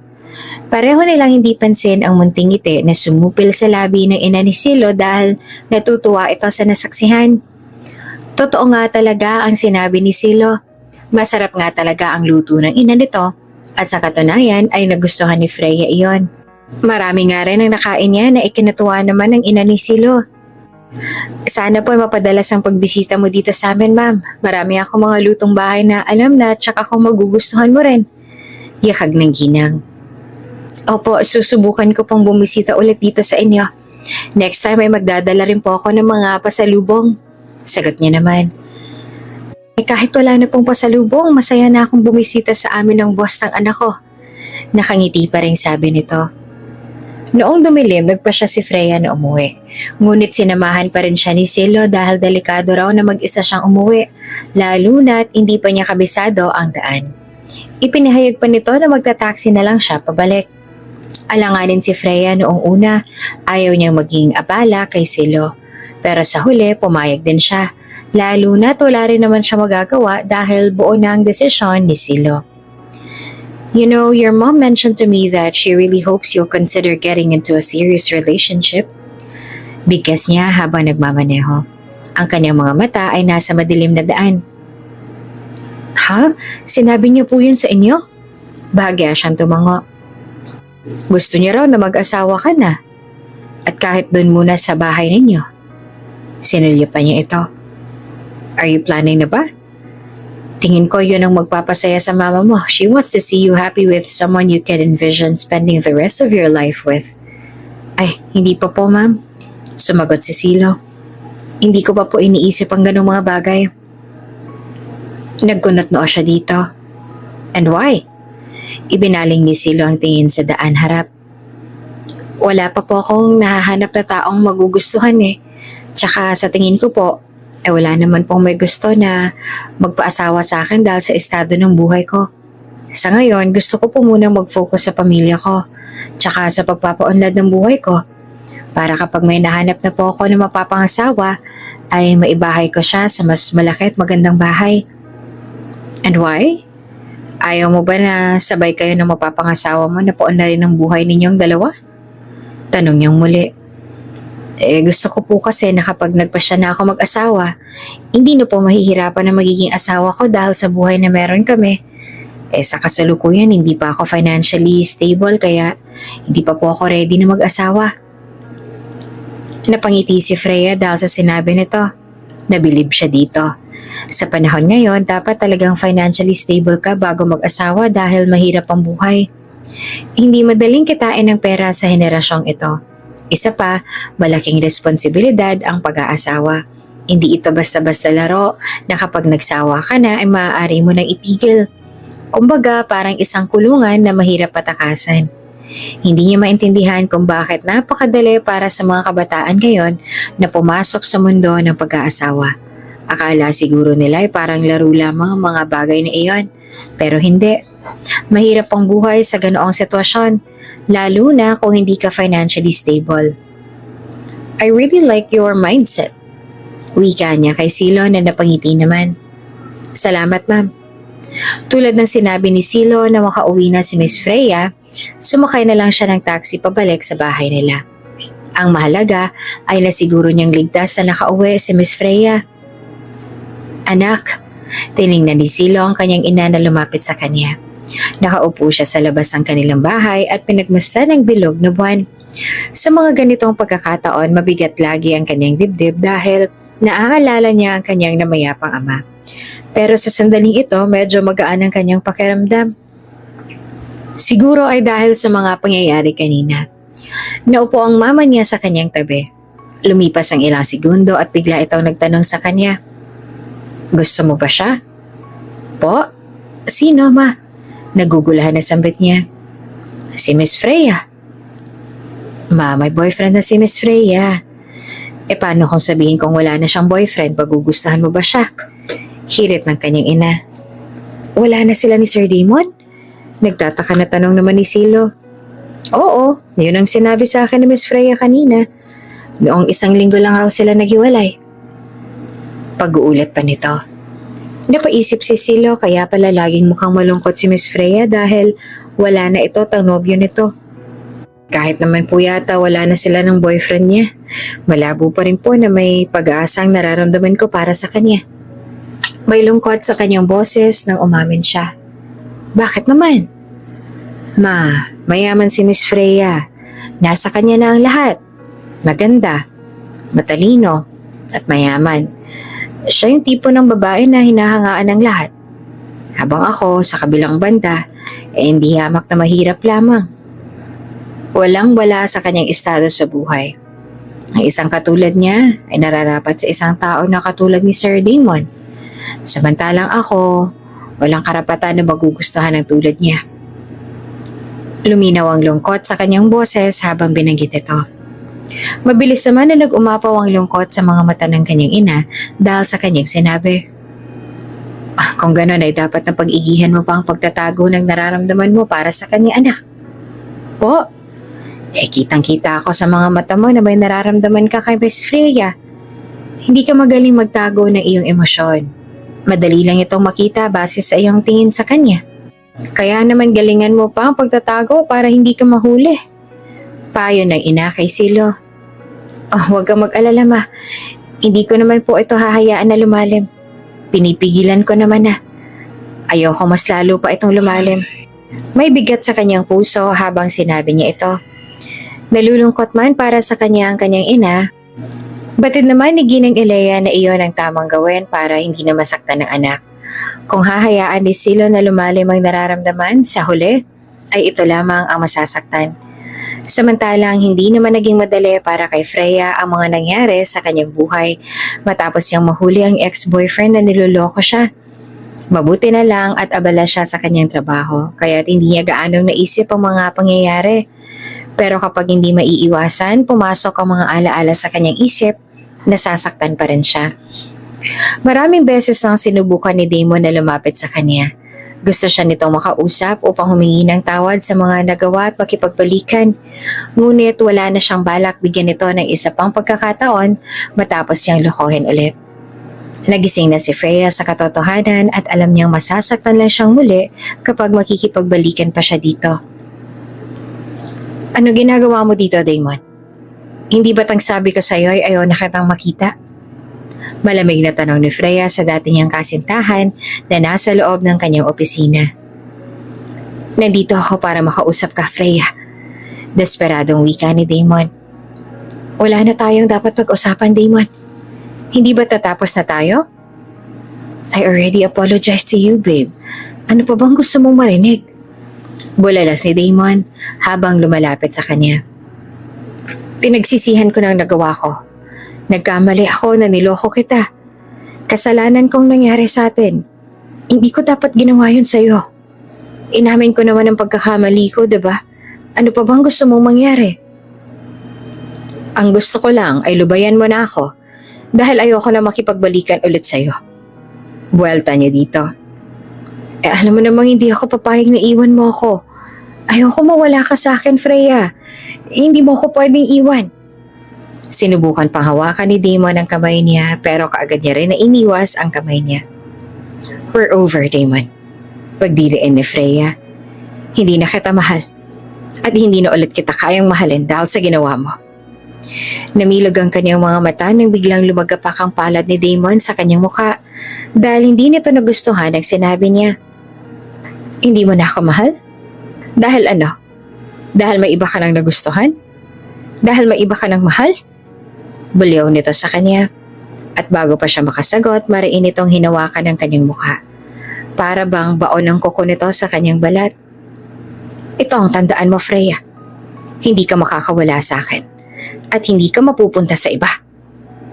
Mabuti na lamang at bumukas ang pinto ng opisina at pumasok si Silo. Nang makita nito ang ginagawa ni Damon sa kanya, tumakbo ito palapit at bigla nitong itinulak si Damon.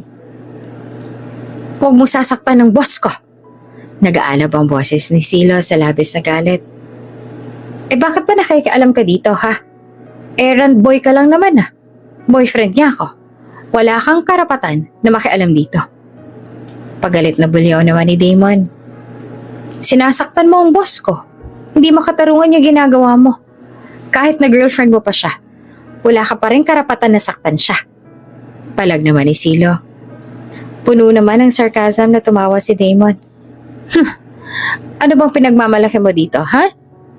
Aren't you just an employee? Kaya wala kang karapatan na makialam sa away at kung ano man ang nangyayari sa mga boss mo. May bahid pa ng pang-uuyam ang tinura nito. Empleyado nga lang po ako dito, sir. Pero empleyado ako ni Miss Freya at hindi ninyo. Kaya bilang empleyado niya, trabaho kong protektahan ng boss ko. Nagmumura sa galit na sabi ni Silo. Pinigilan na ni Freya si Silo dahil ayaw niya na pati ito ay sakta ni Damon. Nakita ni Damon ang ginawa niyang paghawak sa kamay ni Silo para pigilan nito at hindi nito nagustuhan ang ginawa niyang yon. Siya ba, Freya? Puno pa rin ng sarkasmo ang tono ng boses ni Damon. Nandiliit ang mga tingin kay Silo. Siya bang dahilan kung bakit ayaw mo na sa akin? Kaya ayaw mo na akong balikan dahil sa hampas lupang lalaking yan? Tumigil ka na, Damon. Kahit ano pang gawin mo. Hindi na ako makikipagbalikan sa'yo. Malamig na saad niya. Babe, umalis ka na, Damon. Nag-aalab ang kanyang tingin. Tandaan mo rin ang sinabi ko. Wala na tayo. Kung ano man ang namagitan sa atin, tapos na yan. Tinatapos ko na. At huwag ka na rin umasa na mapapatawad pa kita at maibabalik pa tayo sa dati. The moment you raised your hand at me, it marked the end of everything between us. Nawala na rin ang pag-asa na maaayos pa natin to. So leave. Nagsusumamo ang mata nito. Freya, just leave, Damon. Marahas na sigaw niya dito. Huwag mo nang hintayin na tumawag pa ako ng security para lamang kalad ka rin ka palabas. Mabuti na lamang at nakinig si Damon sa sinabi niya. Marahil ay napagtanto nito kung ano ang kaya niyang gawin, lalo na't nasa property niya ito. Pagkaalis ni Damon, nangihina ang tuhod niya at napaupo siya. Kitang-kita pa rin ang pumumulan ng kanyang pisngi dahil sa higpit ng hawak ni Damon kanina. Ayos ka lang po ba, ma'am? Nag-aalala na tanong ni Silo. Pinasadahan pa siya nito ng tingin upang makita kung may iba pa bang masakit sa kanya. Yes, ayos lang ako. Thank you. Yumuko si Silo, puno ng pag-aalala habang ang mga mata nito ay nakatingin pa rin sa kanya. Inabot ng isang kamay nito ang pisngi niyang namamaga dahil sa lakas ng sampal ni Damon. Namamaga po ang pisngi mo, ma'am. Sandali lang po at kukuha ho ako ng cold compress. Hindi niya na napigilan si Silo dahil bago pa man siya makasagot, umalis na si Silo para kumuha ng cold compress. Bumalik din kaagad ito, dala na ang kinuha. Thank you. Nahihiyang sabit niya kay Silo. Tinanong pa siya ni Silo kung may iba pa siyang kailangan. Nang sabihin niya na wala, naupo ito sa kanyang tabi. Hindi pa rin naalis ang pag-aalala sa itsura nito. Lumipas ang mahabang sandali at nananatili lamang na tahimik si Silo. Dama niya ang pagtataka nito pero hindi ito nagtanong. Tiningnan niya si Silo. Aren't you going to ask what happened? Umiling si Silo. Kung hindi po kayo komportable na sabihin sa akin kung anong nangyari, hindi po ako magtatanong. Nagbuntong hininga siya ng malalim. I caught him cheating on me. Tumingin ulit siya kay Silo na bakas ang gulat. Not just once, but twice. Para bang gusto niyang matawa sa sarili tuwing iniisip niya na nagawa niyang patawarin si Damon noong unang beses na nahuli niya itong niloloko siya. Dapat pala, ay una pa lang naniwala na siya sa sinabi ng kanyang ama na si Damon ang tipo ng tao na mahirap pagkatiwalaan. Siguro masyado lang siyang nabulag sa pagmamahal niya. Hindi ko nga rin alam kung bakit ko pa pinalampas nung una ko siyang nahuli na niloko ko. Dapat pala una pa lang iniwan ko na siya. Ngunit pinatawad ko pa rin siya noon. Binigyan ko siya ng isa pang chance dahil ang akala ko, hindi niya na ako lolokohin ulit. Akala ko kasi natuto na siya sa naging pagkakamali niya. Naging tanga ako at naniwala sa sinabi niyang hindi niya na uulitin ang nagawa niya sa akin noon. May bigat sa kanyang puso habang sinasabi niya ito. Siguro dahil sa minahal ko talaga siya. I thought he was the one I was going to marry. Akala ko kasi, siya na yung tao makakasama ko habang buhay. Which is why I kept forgiving him. Natawa si Freya sa kanyang sarili. Naging sobrang tanga siya dahil lang sa pag-ibig niya para kay Damon na hindi naman deserving sa pagmamahal niya. Hindi ko alam na sa paulit-ulit na pagkakamali niya sa akin, ay nawala rin pala ang pagmamahal ko para sa kanya. Pagpapatuloy niya. I was losing myself too. Kaya nung nahuli ko siya na niloloko ulit ako. Kahit na may feelings pa rin ako for him. And I feel like I couldn't afford to lose him. Hiniwalayan ko na siya. I just feel like it's enough. Lalo pat nagawa niya rin akong saktan. Kung nagawa niyang saktan na ako ngayon, what more kapag siya nang maging asawa ko, right? Sinangayunan ni Silo ang sinabi niya. Kahit kailan na hindi naging tama na manakit. Dahil kung tunay na mahal ka niya, ay hindi niya magagawang saktan ka. Yes, exactly. Hayaan mo na, ma'am. May karma rin na darating sa kanya dahil sa kasalanan niya sa'yo. Ang mga tao na katulad ng ex-boyfriend mo ay hindi na dapat binibigyan ng isa pang pagkakataon. Hindi lamang siya nanloko. Pinagbuhatan ka pa niya ng kamay. Alam mo, ma'am, mas mabuting ipagdasal na lang natin siya para ang karma na mismo ang lumapit sa kanya. Alam kong di magtatagal, makikita rin niya ang karma na nararapat sa kanya. Matapos siyang saktan ni Damon, hindi na pumayag si Freya na lumapit itong muli sa kanya. Nagsampa rin siya ng kaso dahil sa ginawa nitong pananakit sa kanya, na nahuli sa CCTV ng opisina niya dahil sa matibay na ebidensya na kulong si Damon. Ngunit nakalaya rin agad matapos magpiyansa. Ganun pa man, binawala na siyang lumapit kay Freya. Mabilis na lumipas ang panahon at 1 taon na ang nagdaan. Pinili ni Freya na mag-focus sa trabaho at sa sarili matapos ang lahat na nangyari. Naging regular employee na rin si Silo sa GCG Enterprises at hindi na lang basta errand boy niya. Ano ba yung sasabihin mo sa akin, Yasmin? Bakit kanina ka pa mukhang balisa? Nagtatakang usisa ni Freya kay Yasmin na nasa kanyang tapat at sinasabi na may nais daw itong iulat sa kanya. Kasi ma'am, nagbuntong hininga ito ng malalim. Nalaman ko po kasi kanina lang na boyfriend na ng pinsan mo ang ex-boyfriend mo si Damon. Ha? Nagtatakang ana ni Freya. Si Priscilla? Opo ma'am. Hindi ko nga po alam kung anong naisip niya at sinagot niya ang gagong yun eh. Alam naman nila na sinaktan ka niya noon. May bahid din ng ines ang tono ng boses ni Yasmin. Well, hindi ba't matagal niya nang gusto si Damon? I mean, kami pa man ni Damon noon ay alam ko nang may gusto si Priscilla sa kanya. And it's no longer surprising. Kalmante na sabi niya. Pero ma'am, ang pangit pa rin ang ginawa niya. Parang hindi niya alam ang girl code. Ngumisi naman si Freya. It's okay, Yasmin. Bagay naman silang dalawa. Parehong uhaw sa atensyon. Besides, I heard Priscilla was a cheater too. She cheated on her ex-husband to be with their driver, but eventually broke up with him. She and Damon are exactly the same. They complement each other so perfectly, both deceitful and untrustworthy. May bahid pa ng pang-uuyam ang tinuran niya. Hindi halata, pero mula pa nung una, ramdam na ni Freya na may lihim na galit sa kanya ang mga pinsan niya. Siguro dahil nainggit sila sa kanya. Sa kanyang edad, mas naging matagumpay siya kaysa sa kanilang lahat. Magaling lang silang magpanggap na mabuti kapag kaharap siya. Palaging may ngiti at mabait ang pakikitungo. Mabuti na lamang at lumabas na rin ang totoong ugali nila ngayon. Silo, wala ka ba talagang babaeng nagugustuhan ngayon? Napadaan lang sana sina Freya sa 3rd floor nang marinig niya ang tanong ng isang babae kay Silo na may pinapapirmahan sa kanila. Naging curious siya sa sagot ni Silo kaya't napahinto siya sa paglakad at nagkunwari na may hinahanap sa mga papeles na nakapatong sa isang mesa, mabuti na lang at walang nakaupo roon. Nakayuko siya at kunwari na abala pa rin kung kaya'y hindi niya nakita ang pagsulyap sa kanya ni Silo na nadama ang presensya niya kanina. Meron na. Tugon ni Silo sa babae na ikinakunot naman ng noon ni Freya. Wow, talaga?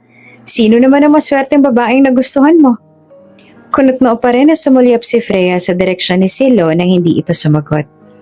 Nakita niyang nakangiti lang ito pero para bang may ibang ibig sabihin ng ngiti nito. Dito rin ba sa GCG nagtatrabaho? Tanong ulit ng isa pang empleyado. Oo, taga dito rin. Sagot pa ni Silo. Wow, sino naman kaya? Nagkatinginan pang mga ito. Kaya pati si Freya ay mas lalong na-curious at biglang gusto na ring malaman kung sino nga bang babaeng tinutukoy ni Silo. Anong floor siya? Bigay ka naman ng clue. Hirit pa ng isa. Baka si Hyacinth, yung maganda sa accounting department? Palagay ng isa. Oo nga, may nakakita sa inyong dalawa nung 1 linggo na magkasama sa bar. Tukso pa ni Grayford. Sinabay ko lang siya noon. Nakita ko kasing iniwan na siya ng mga kasama niya. Lasing na, baka kung ano pang mangyari sa kanya. Salaysay pa ni Silo. Bukang bibig ka raw nun ah. Baka siya talagang natitibuhan mo ngayon ah. Ani naman ni Celeste. Kaya pala mukhang inspired ka ngayon ah. Talak pa ng isa. Natatawa naman si Silo sa mga panunukso nila. Alam niyo kayo ang issue niyo. Kaibigan ko lang si Hyacinth. Hindi na pinakinggan pa ni Freya ang usapan nilang lahat dahil bigla na lang siya nakaramdam ng inis. Hindi niya mawari kung ano ang dahilan. Siguro dahil nag-uusap ang mga empleyado niya sa oras ng kanilang mga trabaho. Iyon pa naman ang pinakaayaw niyang gawin nila. Bumalik na lang si Freya sa office niya at kahit tapos na ang trabaho, inulit niya ang lahat ng yon. Come in! Saad ni Freya nang may narinig na sunod-sunod na pagkatok sa pinto ng office niya. Pumasok si Silo sa loob na kinataas naman ng isang kilay niya. Ma'am, absent daw po ngayon ng personal driver mo. May sakit daw po kasi ang asawa kaya walang magbabantay sa mga anak nila. Ulat nito. Iyon naman dahilan kung bakit andito ka? May kasungitan na tanong niya.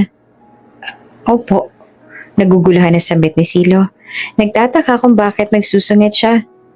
Pero pwede naman po ako muna mag-drive sa inyo ngayon. Hindi po ba't may meeting ka ngayong araw sa Japanese investor? Hindi na kailangan, kaya ko namang mag-drive. Masungit pa rin na sagot niya, na nananatili lang na nakatayo roon si Silo. Nag-angat ulit siya ng ulo dito. Tatago ka na lang ba riyan? Leave. Sorry ma'am. Sagot nito bago lumabas ang opisina niya. Hindi niya malaman kung ano't punot dulo ng inis niya. Na oras na makipag-meet siya sa Japanese investor, tinanggihan ulit niya ang alok ni Silo na ito na ang mag-drive para sa kanya. Sanay naman na siyang mag-drive. Ang ama niya lang naman ang may gusto na kumuha siya ng driver para raw hindi siya nahihirapan. Bakit ang init ng ulo ni Miss Freya ngayon, Silo? May kasalanan ka bang nagawa? Nagtataka na tanong ni Yasmin kay Silo. Umiling si Silo. Hindi ko rin po alam kung anong dahilan, Miss Yasmin. Bakit kaya bigla na lang umiinit ang ulo niya? Kanina naman na nag-uusap kami, hindi pa. Napapaisip si Yasmin kapag kuha na inapakamot sa ulo. Hay, kailangan ko tuloy pumunta na mag-isa. Iniwan niya ako eh. Gusto mo ba na ako na lang ang mag-drive para sa'yo, ma'am? Tanong niya. Wala ka bang trabaho? Wala na po. Sure, tinatamad din ako mag-drive. Kunin mo na lang ang sunglass ko sa office na iwan ko eh. Paalam nito at nagbandali nang bumalik sa opisina. Hinintay niya naman na makuha ni Miss Yasmin ang sunglass nito at siya nang nag-drive para dito. Tila hindi pa natuwa si Miss Freya nang makita siya nito. Ngunit hindi niya na naitanong kung ano bang maling nagawa niya dahil naubos na ang oras si Miss Freya sa pakikipag-meeting sa mga investor. Anak, bakit naman ang lalim ng iniisip mo? Usisa ni Don Prudencio sa anak na tahimik na nasa veranda at nakatanaw sa malayo. Sinulya pa ni Freya ang kanyang ama. Wala naman po, Dad. Kung wala, bakit parang pinagsakluban ka ng langit at lupa? Usisa pa ni Don Prudencio sa anak. Nagbuntong hininga na lang si Freya na hindi naman alam kung paanong sasabihin sa kanyang ama kung ano ang bumabagabag sa kanya at ang weird na nararamdaman niya. Is this about Silo? Usisa muli ni Don Prudencio sa anak. How did you know that? Nabiglang tanong ni Freya. Halata naman na siyang laging nasa isip mo, anak. May pigil ng ngiti sa labi na sabi ni Don Prudencio. Halaan ko. Umiibig ka na sa kanya, no? Magagalit ka ba kapag sinabi kong, Opo, Dad? Nag-aalangan niyang sambit. No, bakit naman ako magagalit? Mabuting tao si Silo. Kilala ko na siya, kaya walang masama kung nararamdaman ka para sa kanya. Usal ni Don Prudencio. Hindi na nito pinigilan ang pagsupil ng ngiti sa labi. Walang problema sa akin kung nagkakagustuhan na kayong dalawa dahil alam ko na hindi katulad ni Damon si Silo. Mabuting tao si Silo at may takot sa Diyos. Maayos din ang naging pagpapalaki sa kanya ng mga magulang niya. Gusto niyang maging masaya dahil walang problema sa kanyang ama na may nararamdaman siya para sa kaibigan nito. Pero hindi niya naman maalis sa isipan niya na may ibang babae na nagugustuhan si Silo. I like him. I believe it's more than that. Pag-amin ni Freya. Pero mukhang may iba na po siyang gusto. Paano mo naman nasabi na may iba siyang gusto? Sinabi niya ba sa'yo? May nobya na ba siya o kaya nililigawan na? Umiling siya. No, pero narinig ko pong sinabi niya sa mga empleyado ng GCG na may nagugustuhan na siya. Baka naman sinabi niya lang yon para tigilan na nila siya. Sabi sa akin ni Yasmin, maraming araw ang nagkakagusto kay Silo at laging sumusunod sa kanya para magtanong ng kung ano-ano. Siguro hindi na siya komportable sa mga tanong nila kaya nagsinungaling na lang siya. Ani ng kanyang ama. Kaya napaisip si Freya.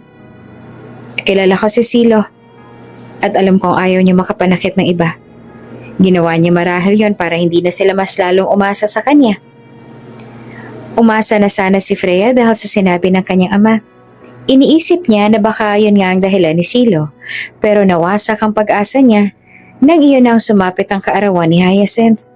Nakita niya si Silo na sobrang dressed up. Tila handang-handa para sa celebration ng birthday ni Hyacinth. Narinig pa niya ang mga usap-usapan na baka raw ay aamin na si Silo ng nararamdaman kay Hyacinth. Alam mo ma'am, feeling ko bukas may girlfriend na yung si Silo. Wika ni Yasmin. Bakit? Halata naman kasi na may gusto rin siya kay Hyacinth.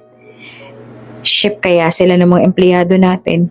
Baka nga totoo ang sabi nila na aaminin na mamaya ni Silo. Really? May bahid ng inis ang timbre ng rinig niya na hindi naman halata ni Yasmin. Hindi rin ako magugulat kung sa susunod na araw ay mas lalong maging masipag yung si Silo dahil inspired. Pahabol pa ni Yasmin. Nang dahil sa labis sa frustration at inis ay hindi niya naman pinansin si Silo. Noong nagpaalam ito sa kanya kung maaari ba itong mag-out ng maaga, sinabi niya na pwedeng-pwede itong dumalo sa birthday celebration ni Hyacinth at hindi na nito kailangan na magpaalam sa kanya. "One more whiskey please," sabi ni Freya sa bartender na kaagad naman na ginawa ang order niya. Noong ibinigay na nito sa kanya ang order niya, may isang kamay ang pumigil para tanggapin niya iyon. Kunot noon na binalingan niya kung sino ang taong pumigil para tanggapin ang order niya at nagtaka naman siya na makita na si Silo iyon. "What are you doing here, Silo?" Lasing na tanong niya dito. "Lasing ka na ma'am, umuwi na po tayo. Ako na magdadrive sa inyo. Baka mapano ka pa sa daan." Saad nito sa kanya. "No, hindi pa ako lasing. Umuwi ka na. Doon ka na sa Hyacinth na gusto mo." Pagmamatigas niya naman. Pero hindi nakinig sa kanya si Silo. Hinawakan siya nito sa balikat at inalalayang tumayo. Sinubukan niyang itulak ito. Subalit malakas si Silo at hindi man lang ito natinag sa kanya. "Ma'am, lasing ka na. Hindi pwede na dito ka magpalipas ng gabi. Sigurado ako na nag-aalala sa'yo ngayon si Tatang Prudencio." Sabi nito sa kanya, nang subukan niyang magpumiglas ay bigla siya nitong binuhat. "Hey!" Naiinis sa sambit ni Freya. Mapungay ang kanyang mga mata na nakatingin dito. "Bakit ba andito ka? Di ba umattend ka sa birthday ni Hyacinth na yon?" "Doon na nga ho ako galing ma'am. Pero dahil yun sa ayokong isipin ng iba ng mga empleyado na hindi man lang ako nakikisama sa kanila." Malumanay na sabi sa kanya ni Silo. "Really?" Lasing na talaga siya dahil pakiramdam ngayon ni Freya ay umiikot na ang paningin niya. "Pero di ba't aamin ka na dapat sa kanya? Bakit ka nandito?" "Kay Hyacinth? Wala po akong gusto sa kanya ma'am. Bakit naman ako aamin?" Sambit ni Silo at tumango sa mga bodyguard ng club na nakabantay sa pinto. "But I thought..." Napatigil siya sa kanyang sasabihin. "Iyon ang sabi ng iba." "Nako, hindi ho totoo yun ma'am. Na hindi ko nga ho alam kung bakit inaasar nila kami. Babae rin naman ang gusto ni Haya at si Ma'am Yasmin yun." Pakiramdam ni Freya ay nawalan siya ng kakayahan na makarinig at makaintindi dahil sa sinabi ni iyon ni Silo. Talagang naglaan siya ng ilang minuto para lang maintindihan ang sinabi ni Silo. Dahil sa malalim niyang pag-iisip, ay hindi na siya nagpumiglas at matiwasay na naipasok siya ni Silo sa loob ng sasakyan niya at ito na ang nag-drive noon. "Hey!" Tinawag niya si Silo. "You know that I like you, right?" Dahil siguro sa alak kaya ang lakas ng loob niya na itanong yon. Tumingin sa kanya si Silo. Kahit na malamlam ang ilaw sa loob ng sasakyan at mapungay pa rin ang mga mata niya, ay nakikita niya pa rin ang matamis na ngiti sa labi ni Silo. "Kung ang ibig niyo pong sabihin ay kung matagal ko nang alam yon, ang sagot ko po ay hindi. Ngayon ko lang po nalaman na gusto mo rin ako." "I like you." Dahil sa kalasingan ay nawala ng hiya sa katawan niya. "I really like you, Silo. And I'm so mad at you because I thought you like her. I thought you like Hyacinth." "Ay, hindi ko po siya gusto, ma'am. Ikaw ang gusto ko." Kahit lasing na lasing siya sa mga sandaling yun, malinaw na natatandaan niya ang sinabi ni Silo na gusto rin siya nito. Ganun man, kinabukasan ay hiyang-hiya siya sa binata dahil sa lahat ng mga sinabi niya. Pero kahit na nakakahiya yun, ang mahalaga ay nalaman niya na gusto rin siya ni Silo. At bilang mataas ang respeto sa kanya ni Silo, niligawan muna siya nito. At pareho naman na natuwa ang ina't ama nila na malamang sila na. Noong mag-announce ng kasal si Priscilla at ang ex niyang si Damon kung saan ay imbitado silang dalawa ni Silo na dumalo, walang pagdadalawang isip na dumating sila para ipamukha sa kanila na baliwala lamang para sa kanila ang pangsishade nila sa kanila dahil ang mahalaga ay mahal nila ni Silo ang isa't isa. Hindi naman naging maganda ang naunang relasyon. Naloko at nasaktan siya ng ilang beses ngunit ang mahalaga, after ng lahat ng yon, ay natagpuan niya pa rin ang tunay na kaligayahan sa piling ni Silo. At walang kasing saya ang nararamdaman niya ng ilang taon lamang mula nung ikasal silang dalawa ay biniyayaan sila ng malulusog na anak.